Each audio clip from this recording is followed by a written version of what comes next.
গৰমৰ বন্ধ এজাক মেধাৱী শিক্ষাৰ্থী আৰু মুখ্যমন্ত্ৰীৰ এটা সপোন। মেধাৱী শিক্ষাৰ্থীক দক্ষ চালক কৰাৰ লক্ষ্য পৰিবহণ বিভাগৰ। স্বাধীনতা দিৱসৰ লগত সংগতি ৰাখি আগষ্ট মাহত বিশেষ প্ৰশিক্ষণ।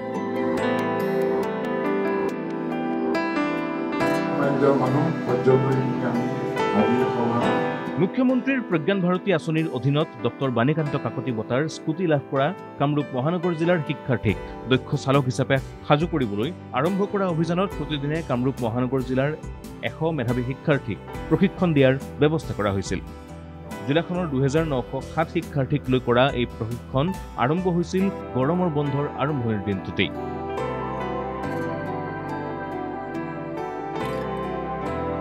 বুধবাৰে গৰম বন্ধৰ শেষৰ দিনটোত সমাপ্ত হয় কামৰূপ মহানগৰ জিলা পৰিবহণ বিষয়াৰ কাৰ্যালয়ত আয়োজিত মাহজোৰা প্ৰশিক্ষণ শিবিৰ। প্ৰশিক্ষণৰ সময়ত শিক্ষাৰ্থী আৰু অভিভাৱকৰ সঁহাৰিও আছিল আশাপ্ৰদ। স্কুটি দিয়াৰ প্ৰাকখনত আমি সেইবিলাক মেধাৱী ছাত্ৰ ছাত্ৰীক আমাৰ যিটো পথ সুৰক্ষাৰ কথাখিনি আমি জনাব বিচাৰিছোঁ। কাৰণ আপোনালোকে দেখিছে মানে যোৱা দিনবিলাকত পথ দুৰ্ঘটনা এটা আমাৰ কাৰণে সমাজৰ কাৰণে চিন্তনীয় বিষয় হৈ পৰিছে। সেই মাননীয় মুখ্যমন্ত্ৰীগৰাকীও আহ্বান যে পথ দুৰ্ঘটনা হ্ৰাস কৰাৰ নিমিত্তে সকলো পথ সুৰক্ষাৰ লগত জড়িত বিভাগসমূহ একাকাৰ হৈ পিনি ব্যক্তিক্ৰমী কাৰ্যসূচীৰে সকলোকে যাতে পথ সুৰক্ষাৰ নীতি নিয়ম সম্পৰ্কত জ্ঞাত হয় আৰু পথত এটা সুৰক্ষিত যাতায়াত কৰে আৰু অসমখনক এখন দুৰ্ঘটনামুক্ত অসম গঢ়িব পাৰি।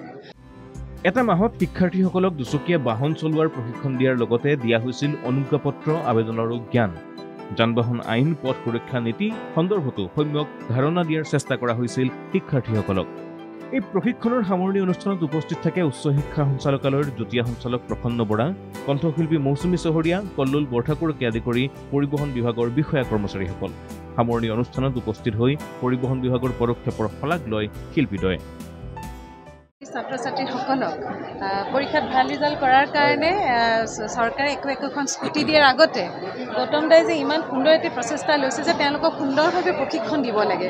কিয়নো দাদাই কোৱাৰ দৰে যিটো আমাৰ দুৰ্ঘটনা যাতে নহয়, পথৰ সুৰক্ষাসকলে যাতে বাচ্চা ল'ৰা ছোৱালীবিলাকে মানি চলে, এইটো খুব ডাঙৰ কথা। কিন্তু গতিকে দাদাই খুব ভাল কৰিছে যে বিনামূলীয়া যিটো প্ৰশিক্ষণৰ ব্যৱস্থা কৰিছে, এইটো কিন্তু খুব সুন্দৰ পদক্ষেপ। যিটো মেধাৱী ছাত্ৰ ছাত্ৰীৰ ক্ষেত্ৰত এই যিটো নতুন পদক্ষেপ, এইটো একদম মানে শলাগ ল'বলগীয়া। আৰু চৰকাৰ তথা পৰিবহণ বিভাগৰ আমাৰ গৌতম দাকে ধৰি সমূহ কৰ্মকৰ্তাসকলে একচুৱেলি খুব এটা ধুনীয়া পদক্ষেপ লৈছে।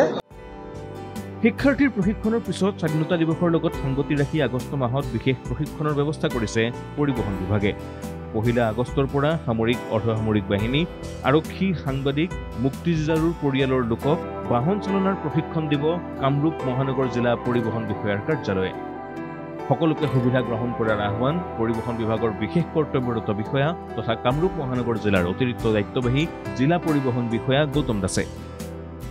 আৰ্মি, পাৰামিলিটাৰী ফ'ৰ্চ, পুলিচ, সাংবাদিক, আমাৰ মুক্তিযোদ্ধা পৰিয়ালবৰ্গৰ সদস্য এই সকলোকে সামৰি 1 আগষ্টৰ পৰা 18 সংখ্যক স্বাধীনতা দিৱস উপলক্ষে আমি তেওঁলোকক বিনামূলীয়াভাৱে প্ৰশিক্ষণ দিয়াৰ লগতে একোখন লাইচেঞ্চ কেনেকৈ তাৎক্ষণিকভাৱে পাব পাৰে এই সকলোখিনি তেওঁলোকক জনোৱা হ'ব। পথ দুৰ্ঘটনাই সামাজিক ব্যাধি হিচাপে থিয় দিয়া সময়ত মুখ্যমন্ত্ৰীয়ে সপোন দেখিছে এখন দুৰ্ঘটনামুক্ত অসম গঢ়াৰ। তাতেই সহায় হোৱাকৈ কামৰূপ মহানগৰ জিলা পৰিবহণ বিভাগে আয়োজন কৰা এই প্ৰশিক্ষণ শিবিৰে সমাজত দক্ষ চালক সৃষ্টি কৰিবলৈ সক্ষম হ'ব বুলি আশা কৰা হৈছে। ভিডিঅ' জাৰ্নেলিষ্ট ৰাতুল আহমেদৰ সহযোগত বঞ্জিত কলিতাৰ ৰিপৰ্ট, NKTV+।